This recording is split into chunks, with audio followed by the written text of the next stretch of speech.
Hey, how's it going? My name is Vashalos, and I would like to bring you the Day 2 update for my Vol Double Strike Accuracy Stacking Juggernaut. And let's go ahead and see how many times we've died, Jim. Only 252 times, so if that tells you anything, that it's been going absolutely swimmingly.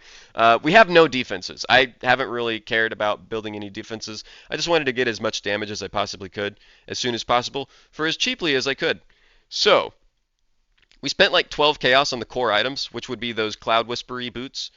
These aren't specifically Cloud Whisper boots, but of those three tiers, I got myself some Windbreak boots for about 4 chaos. I then bought 2 replica Last Resorts. Each cost me about 4 chaos again, so currently 12 chaos. Oscarms cost me 1 chaos, 13 chaos. Vol's Vision cost me like another 1 chaos. We're at 14 chaos. And then Untouched Soul. This cost me like 7 chaos. So we're in total 21 chaos, but if you want my actual opinion on what the core items are for accuracy stacking Juggernaut with claws, just 2 replica last resorts, and then some boots that have that implicit that gives you added lightning damage per 200 accuracy rating. That's really it. You could slap on any attack skill that you want. It doesn't have to be double strike, and I'm sure you would have similar, if not better, damage. The reason why I picked up a Vol's Vision instead of a Obscurantis is that, one, we're not a projectile build, and then two, we have some serious defensive issues to figure out since we are so close to the enemy all the time. And life regeneration rate is premium, especially because we're using Petrified Blood. We really, really value that life regeneration, and Vol's Vision punches us up, and I mean it, punches us up to 1,000 life regeneration per second for almost no investment at all. I mean, I think we spend 3 passive points currently on life regeneration rate. Oh, we don't even have those in there right now. All right, so we just have 1,000 life regeneration as is, and we're using such great items to boot, like this rare ring and this rare ring, or this chest piece from Act 3, I think it is. So now that you're caught up on some of the items, look at this Megan Yord. Now that you're caught up on some of the fantastic items that we're using and how expensive this build is, I really would like to talk to you about the passive tree real quick. So I've been inspired by 2 content creators specifically. Just I don't know if I mentioned it in the last video, but I really wouldn't have been able to cook up this pathing if it weren't for MB Extreme and Alkaiser. So I'm going to leave a little bit of a decal here right now just to give them a shout out. I think they deserve it. And yeah, what we're looking at right now is some passive trees. This is the old one that I was talking to you guys about. This is more heavily inspired by MB Extreme.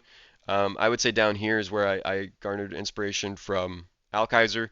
And then up here I was watching an MB Extreme video about a projectile accuracy stacking Juggernaut. And the Transcendent Spirits, when paired with Brutal Restraint, just gives you a ton of dexterity and radius of these things, which gives you a ton of accuracy. Comes with the downside of low movement speed, which you can solve by using a movement skill like Whirling Blades or something else that operates off of attack speed. But I don't really want to do that. One, we don't have the jewels yet. Two, we sacrifice quite a lot by pathing that way. So I sought to work more towards a Alkaiser inspired pathing, and that meant going through the middle here and headed towards Weathered Hunter. We're probably going to be picking up Gladiator's Perseverance yet. I'm just not completely sold on it yet. As you saw, we don't even have Brink of Death. I might take that out of the build if we end up not needing it. And I tried to fit in some more critical strike chance and prune some of the things that just didn't really make sense. Like maybe late game we want to use a Blood Notch to gain a bunch of life recovered on stunning hit since we're going to be so low life. But I don't know. This is just me guessing, and I'm trying to keep you up to speed on some of my guesses and my trajectory. So this tree, new end game, as you can see here down at the bottom of the drop down list, this is the plan going forward for me specifically. You don't have to copy it. I left in the old end game tree in case that's what you want to follow. But this is my plan going forward. I've also included a import, my day 2 import with all of the items. I've also imported the items, I've imported the skills, as a day 2 import. I left in the default if you want to still know what my league start was looking like. It's going to have some weird things like the Assassin's Mark will be enabled because I think I have Oscar. You'll have to remember to change like items back and forth. But yeah, that's pretty much the day 2 update. Just wanted to fill you guys in. Still having an absolute blast despite how many times we've died. And I guess I'll just do a rinky-dink map real quick that doesn't matter. I'm not even going to really roll it. I mean, I guess I should, but it's a white map. It's not going to be impressive no matter which way I roll it. Just want to show you guys what the build looks like right now. So we're pretty fast. We do okay damage. I'm not happy with my damage, but for League Start, I'm happy. For 12 Chaos, I'm pretty happy. Or, 21 Chaos, sorry.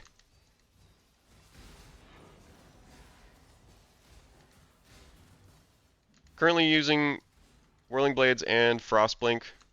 I might end up getting rid of Frostblink for an additional green socket eventually. But I don't know. Sometimes it can be pretty frustrating when you want to traverse the landscape, but there's terrain in the way. Like a fence or something. So that's why I'm keeping it for now.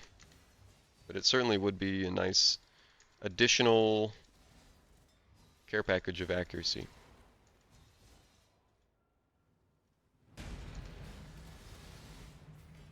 And that's what you do. So, I hope you've enjoyed this update. I hope to see you in the next update. I hope to see you on stream today. It's going to be a little bit of a busy day. We're going to be playing PoE, then we're going to be playing World of Warcraft because it's raid day. We're going into Molten Core, hopefully, if we can get enough people, that is. But yeah, thanks for tuning in. You guys are fantastic. I will leave the POB down below in the description, and I would love to know about how your League Start has gone. I think that does it. I'm sure I forgot something, but peace out. See you next time.